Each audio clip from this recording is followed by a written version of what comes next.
Hello, Blizzard fans! This is Falcon Paladin coming to you with yet another daily Blizzard upload. This is Game 1 between Liquid Snute and Spider Daisy on Vaani Research Station.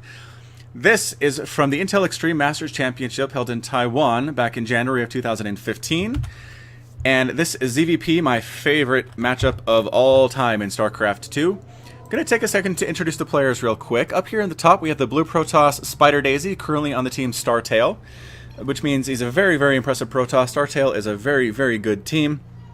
And individual accolades for Spider Daisy recently include taking second place at the World Esports Championships back in September of 2014.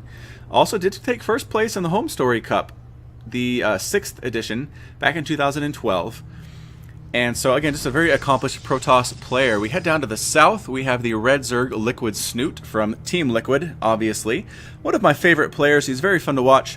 And just a very versatile Zerg, can handle a lot of the stuff that Protoss can throw at him. Recently, he took first place in the TESL Season 4 Championship Tournament held in July of 2014. And then took fourth place in the same tournament, or the Season 1 version of 2015 back in December of 2014, which is a little confusing, but that was held in Korea, and so I'm not entirely up to date on exactly how that works. So, in other news, I am now part of SCV Rush. It's a casting crew as the early forge goes down for Spider Daisy, and the probe's heading on out. We'll follow him.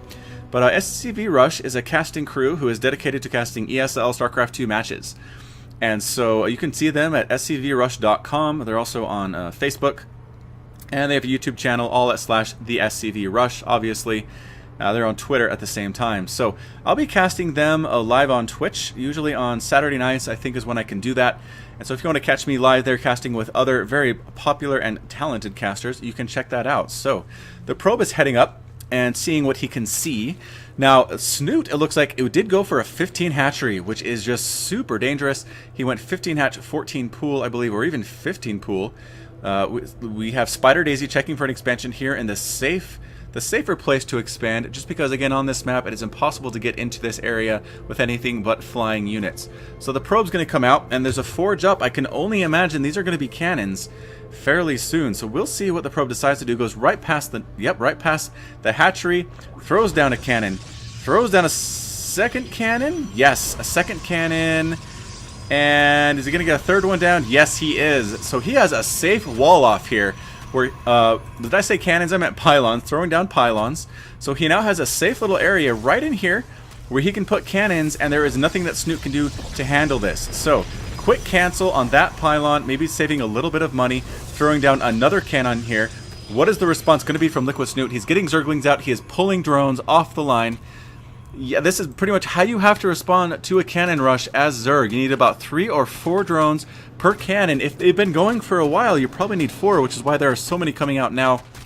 I don't know if they're going to be able to kill these cannons before they come up. With the Zerglings helping, that is going to be a very, very good help. But 2 of the cannons already up, taking down drones. 1 more cannon up, does get destroyed. Several more photon cannons, 2 cannons and a pylon now.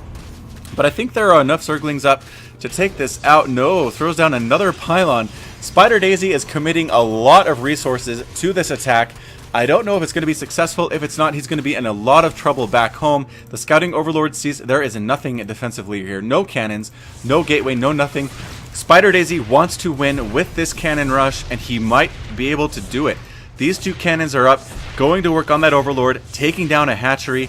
The probe survives with 5 hit points. And what can we do? We have cannons also going up at the other place. Oh, that Liquid Snute would want to expand in this supposedly safer area, but no, there is a cannon there as well.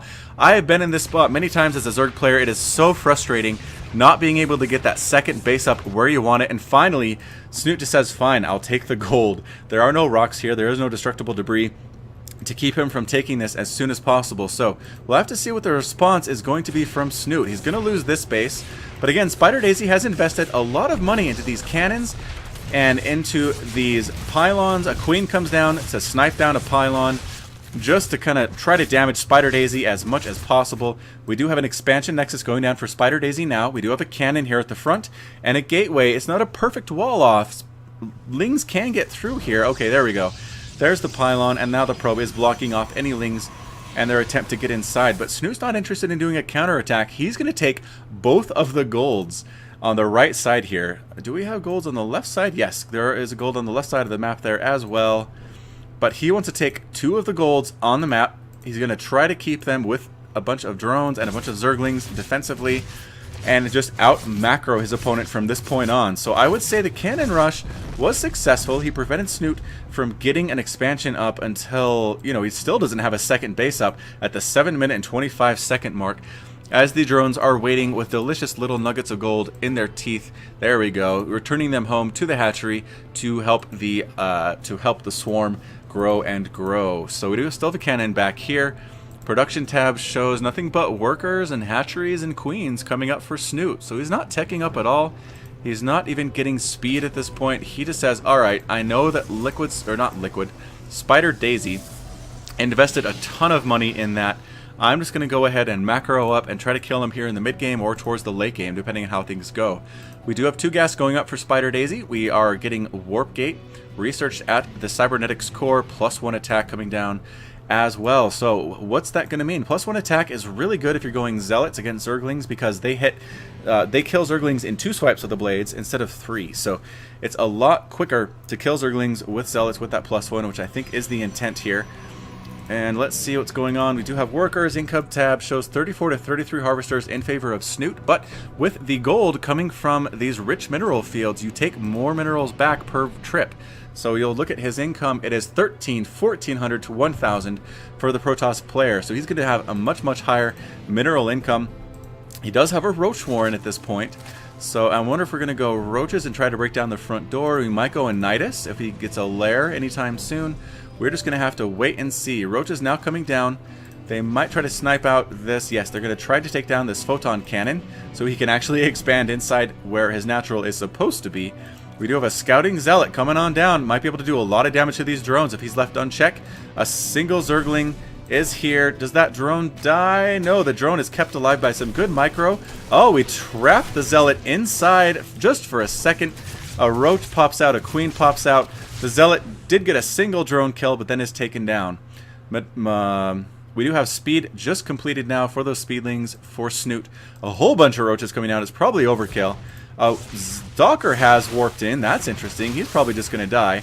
We do lose a single Roach to attack, taking down the cannon. I don't think any more Roaches are going to die. Some good angle of attack here from Snute means that the Stalker is not going to escape. He's not going to get a scout off. And that pylon dies as well. Now I think we're going to head and try to take down these cannons, but there are 4 sentries.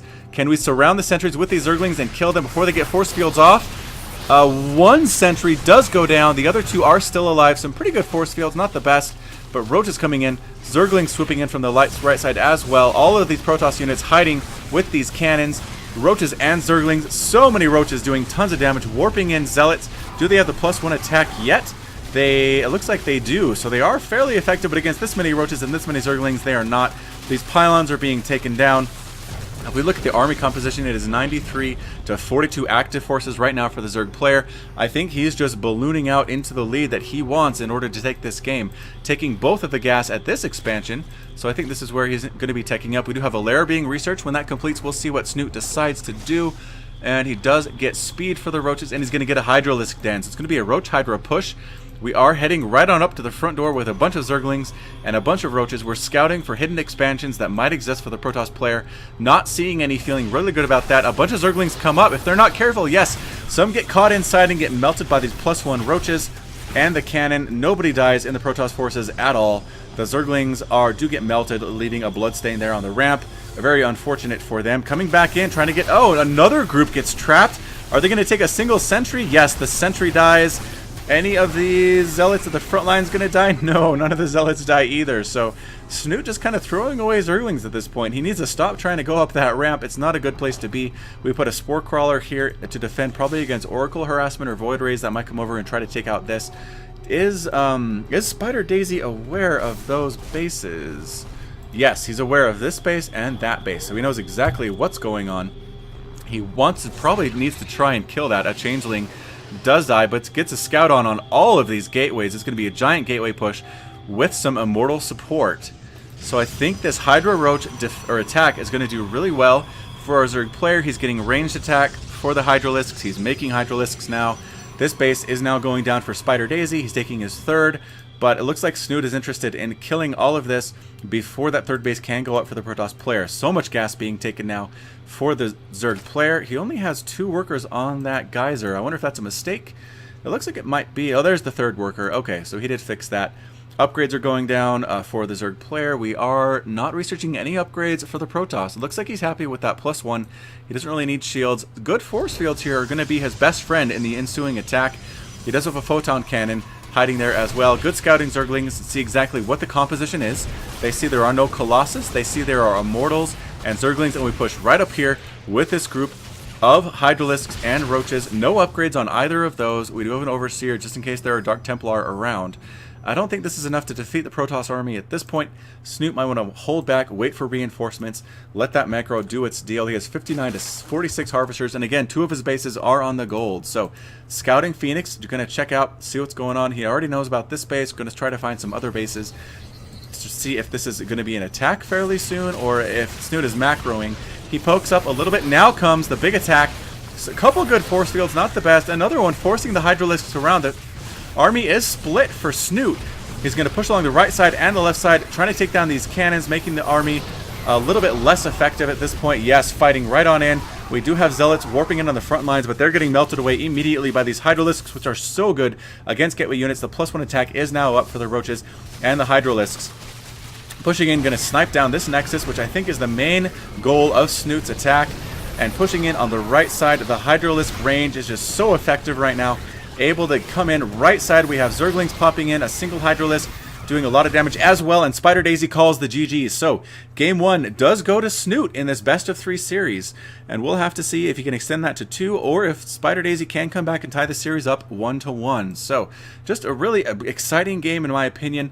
We did have the photon cannons coming down, the cannon rushes at 2 different locations, and the golds were taken by Liquid Snute at that point, and eventually he was able to win the game with this Hydralisk Roach Zergling attack. Just super effective, well played by Liquid Snute to take Game 1. So, this has been Falcon Paladin. If you like what you saw, hit that like button, hit subscribe. Visit me on Twitch and Twitter and Facebook, all at /Falcon Paladin. And until next time, you take care of yourself.